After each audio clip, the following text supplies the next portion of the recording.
This evening, we have a 2007 not a car. Whoa, I'm a bandit. 1200 cc's alright. I'm a wanted. Back home by 5.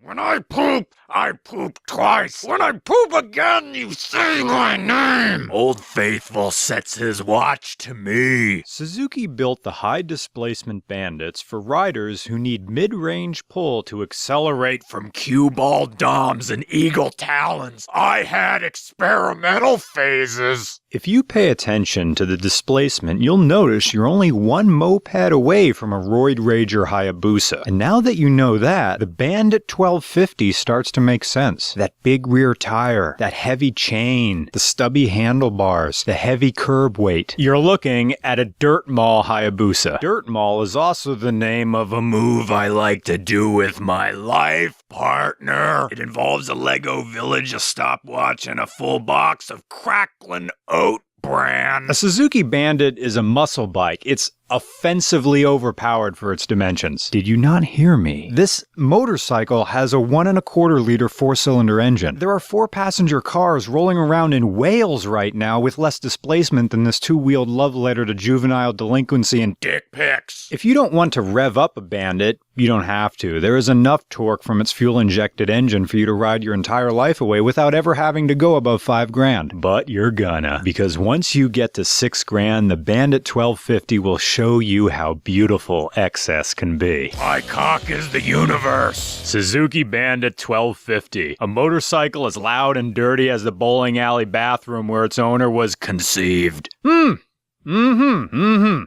brothers slip on exhaust. Fine, you get a pass because you put on larger injectors and remap the ECU.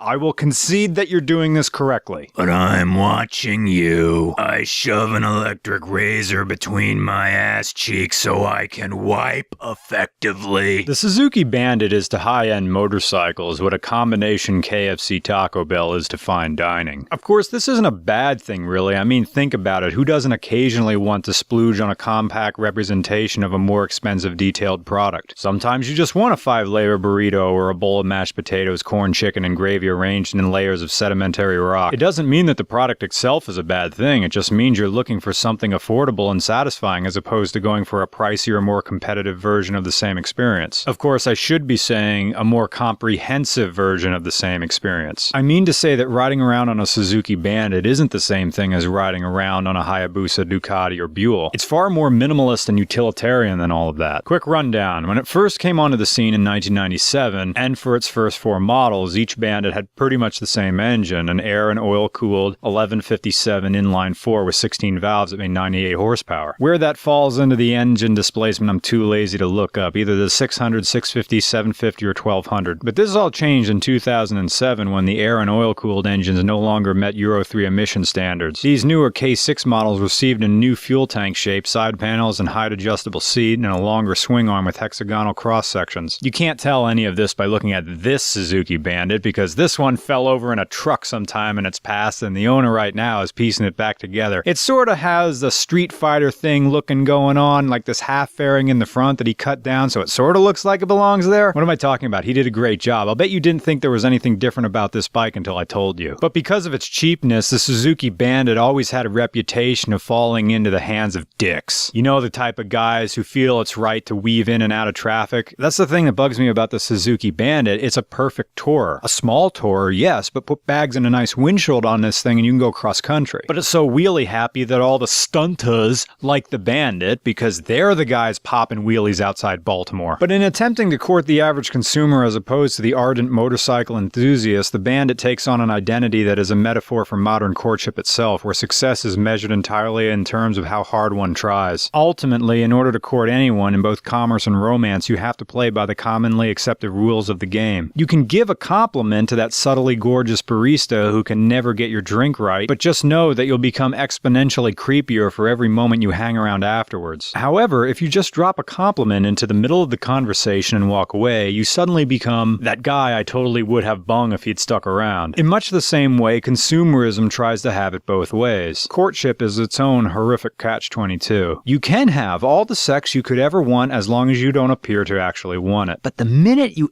actively try to get laid, you go quickly from king of all coitus to the lone protector of the friend zone. You suddenly become that creeper with a neck beard, a posable figure collection, and a regular seat by the stage in a strip club called the Diamond Hymen. The people you're courting miss out because they make value judgments based on preconceived notions of what it means to try. One minute you're 3 fingers deep in a retail clerk from Bern Township or reading out fashion design majors from Moore College of Art, and the next, you're just Johnny McTries too hard. You lose out to the weaponized mediocrity of some guy in an Affliction t-shirt and sleeve tattoos. In essence, by trying to court the average consumer, Suzuki has turned off the motorcycle enthusiast who might actually enjoy riding the Bandit. But if you look again at the Bandit, you see this thing is beautifully simplistic. And also stealthy in its complexity, like the Last Supper or an Erector set. It's a bike that wants you to. If the Bandit 1250 was a girl, she'd use teeth and you'd like it.